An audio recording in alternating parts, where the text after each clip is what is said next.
Amen. Praise the Lord, brothers and sisters. We are now in day 3 of our Holy Word for Morning Revival.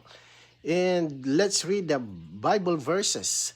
John chapter 14, verse 13. And whatever you ask in my name, that I will do, that the Father may be glorified in the Son. Revelations 3:8. I have put before you an open door which no one can shut, because you have a little power and have kept my word and have not denied my name. So the Lord Jesus tells us that whatever we ask in His name, He will do it. To pray in the name of Jesus means that we do not come to God by ourselves. We come in the person. We come in His authority and reality of the Lord Jesus. So this does not simply mean, it's mentioned about ending a prayer by saying in Jesus' name. The real meaning is that we pray in union with the Lord according to Him. So when we pray in this way, the Lord answers our prayer so that the Father may be glorified in the Son. Through answered prayer, God Himself is expressed and glorified through Christ.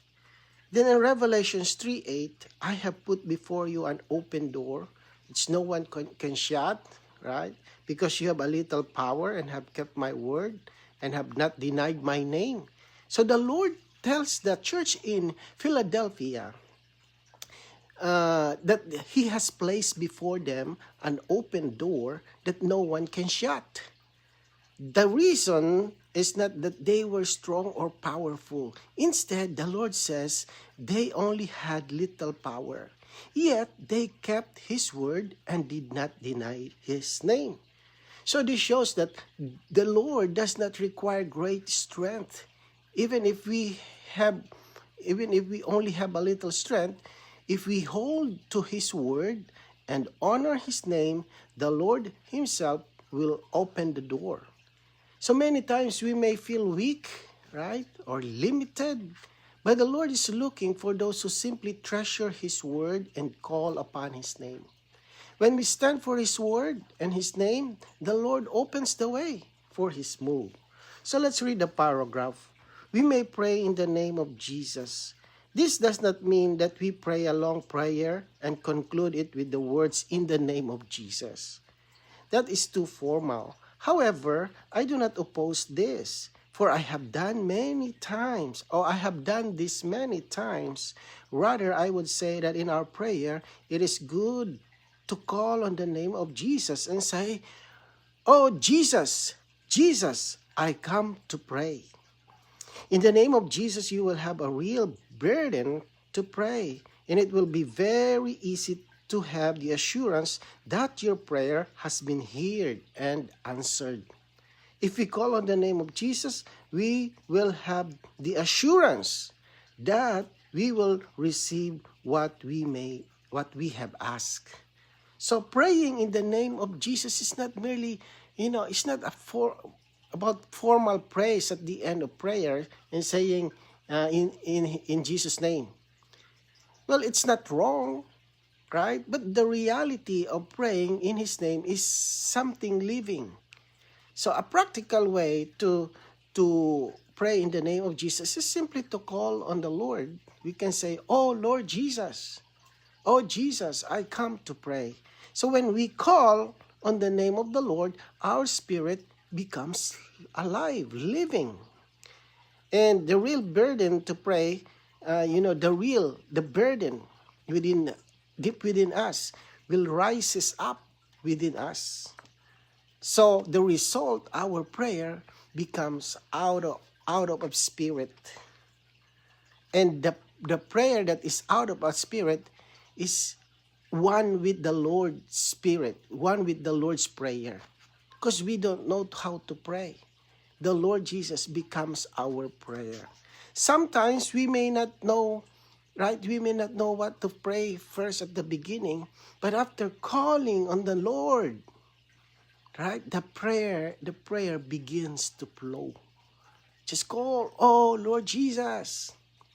So At the same time, an inner assurance comes that the Lord has heard our prayer. Right? That's why many times, there's reason that many times our prayer don't have answer because our prayer is not out from deep within, not from our spirit. And many times our prayer did have no answer because the Lord he's not he's not approved with your prayer. So anyway, calling on the Lord is not only for salvation, right? But also for our, for our daily contact with Him. Even a simple prayer like, "Oh Lord Jesus," brings us into your presence, right? So that's simple as that. The next one, after the Lord Jesus told us to pray in His name, He proceeded to say that the Spirit will come to dwell in us. This indicates that the indwelling Spirit has very much to do with our prayer in the name of the Lord Jesus. In order to pray in the name of Jesus, we need the Spirit. When we are in the Spirit, we are in the reality of the name of Jesus in which we are praying. So the Lord connects prayer in His name with the coming of the Spirit. So the praying in the name of Jesus is not something, it's not outward or mechanical. The Spirit now dwells within us. So this indwelling Spirit enables us to experience the reality of the Lord's name. When we turn to our spirit and call on the Lord, right, the Spirit within us becomes active. Then our prayer becomes living and genuine. And in other words, our prayer is a prayer of the Spirit. Sometimes prayer may feel dry. It is only right from our mind. But when we call, "Oh Lord Jesus," our spirit is exercised and our prayer becomes full of life. Right? Even through your prayer, many will be saved. You're just praying. You save yourself. You save others, listeners. It costs everyone to be in the Spirit also. Right? The Spirit and the name of Jesus always go together. When we are in the Spirit, we are praying in the reality of His name. So Lord Jesus, let's read today's reading. The name of Jesus is also for us to be gathered into. Whenever you come to a Christian meeting, you must realize that you are being gathered once again into the name. We have been put into the name of Jesus, but we are not yet very deep into Him. Hence, we need to come back again and again to be gathered into His name. We can all testify that after every meeting, we have had the sense deep within that we have entered farther into the Lord. The Christian gatherings will bring us more deeply into the appreciation of the name of Jesus. So the name of Jesus is not, let's say, it's not only for prayer or for calling on the Lord. It is also, we can say, it is also the place where believers are gathered together. And it says in Matthew 18:20, it says that when 2 or 3 are gathered into His name, the Lord is there. The Lord is in their midst. So this means that the name of Jesus is like a spiritual sphere, right? Or a reality where we meet together with Him. When we come to a Christian meeting or to our meeting, we should realize that we are not just coming to a place or gathering with people. We are being gathered into the name of the Lord Jesus. Although we have already been placed into His name, our experience of the Lord is still limited. Because of this, we need to come again and again to the meetings so that we may enter deeper into the Lord Himself. Meeting, what I'm saying is meeting into His name, right? So many believers can testify to this experience. Many of us, after a meeting, there is often a sense deep within that we have touched the Lord more, enjoy Him more, and enter entered further into him. This is why the gatherings of the saints are so precious. Every meeting brings us deeper into the appreciation and enjoyment of the name of Jesus. Let's read the next one. When we speak, we must speak in the name of Jesus. Speaking in the Lord's name must be done in the Spirit. For the Spirit is the person of the Lord and the reality of His name. When we speak in His name, we need the Spirit to make it real. Never forget the name of Jesus. His name is a sweet name, a rich name, a powerful name, a saving name, a healing name, a comforting name, and an available name. Wow! This is the name that is exalted, honored, and respected. And it is the name feared by the enemy. So you call, oh Lord Jesus. When you call on the name of the Lord Jesus, the enemy will be gone. So when we speak about the Lord, we should speak in the name of Jesus. This means our speaking should not be merely from our own thoughts or natural ability. Our speaking needs to be in the Spirit. Because the Spirit today is the reality of the Lord's name. When we are in the Spirit, the name of Jesus becomes living and real in our speaking. Right? The name of Jesus is mentioned here is a sweet and rich name. So when we call on Him, we enjoy His presence and His supply. It is also a powerful and saving name, right? Because through His name, people receive salvation and help. His name is a healing name, a comforting name. Whenever we are weak, troubled, being discouraged, oh, I don't want to go to the meeting anymore, right? Because somebody offended me, or I have a lot of problems, heavy problems. Since the solution, we just simply call on the Lord Jesus and receive His care, receive His comfort. Right? This name it says exalted, honored, and then respected. And like I said, it is also feared by the enemy.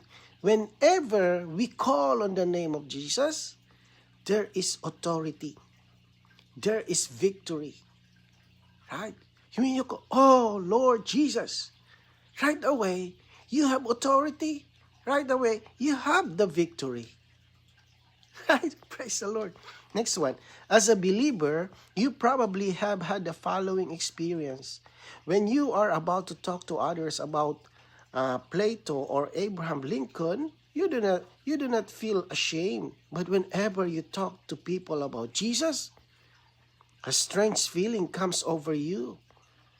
When the Chinese speak about Confucius, they feel glorious. We should also feel glorious whenever we speak to others about Jesus. But often we do not have a glorious feeling. Instead, we have a rather strange feeling. This is devilish. Wow, Lord Jesus. In this universe and on this earth, there is a devilish element that is against Jesus. You have no problem as long as you are talking about the world situation, the economy, science, and so many things. But whenever you talk about the name of Jesus, you have a strange sense. This comes from the devil. Because Satan and all his demons hate the name of Jesus. We must proclaim it all the more. Right? We must be bold with this name and say, Satan, Jesus is my Lord. Satan, stay away. We need to shout. We need to shout the name of Jesus. Sometimes believers have a strange feeling, a strange experience. when speaking about famous people, right? You mention here, you speak about philosopher, all right? You speak about the or historical figures. There is no hesitation or shame. But when speaking about Jesus, an unusual feeling may come, as is something is resisting within. This feeling does not come from the Lord. It comes from the enemy. Because Satan and his demons hate the name of Jesus. The enemy does not mind when people talk about many other things in the world. You talk about Elon Musk, you talk about Trump, you talk anything, human being that is so famous. But he strongly opposes the name of the Lord. Because of this, believers should not shrink back.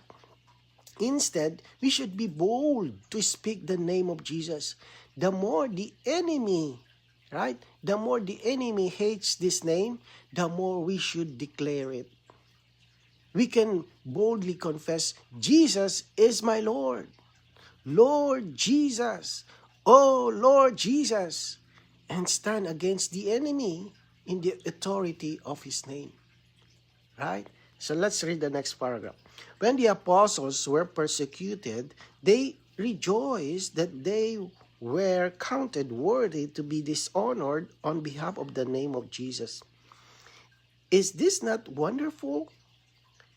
They even risked their lives for this name. Because Satan attacks the name of Jesus with all his evil power, we must learn to suffer for this name. Right? For this name. Let's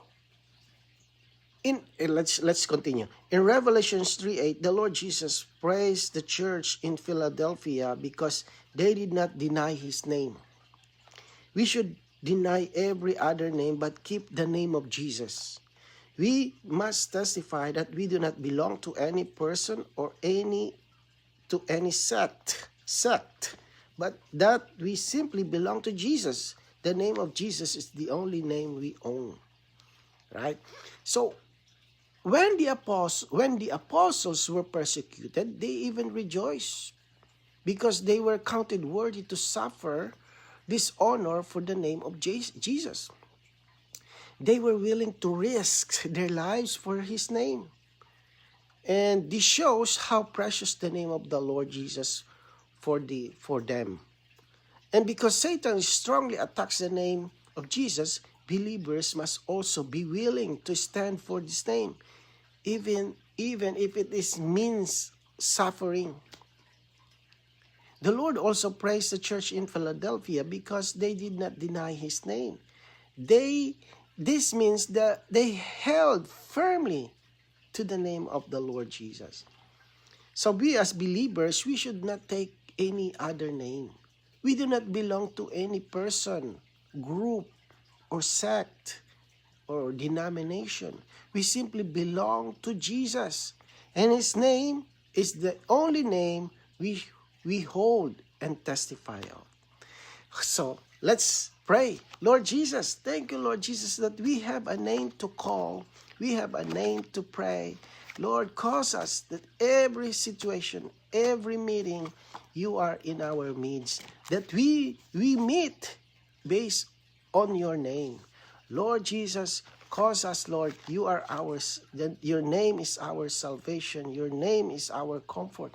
Your name is everything for us. Thank you, Lord, for giving us this name, the name above all names. Praise the Lord. Amen.